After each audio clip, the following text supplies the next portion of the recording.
I saw your question in the email here. If you go back and you review the test, it'll show you the sections it comes from. This is from section 5.3.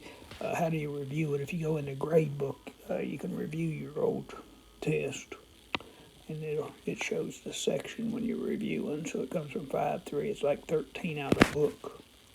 About 7% of the population of a large country is math phobic. So probability you're math phobic is 0.07. That's given. If two people are randomly selected, what's the probability both are math phobic?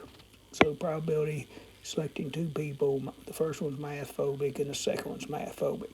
Since it's a large country, we're going to treat it as independent, and they may assume the events are independent.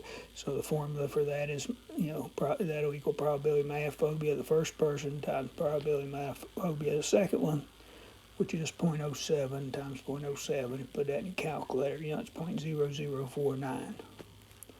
Okay. The next part, what's probability at least one's math phobia? Well, before we do that, let's look at the complement.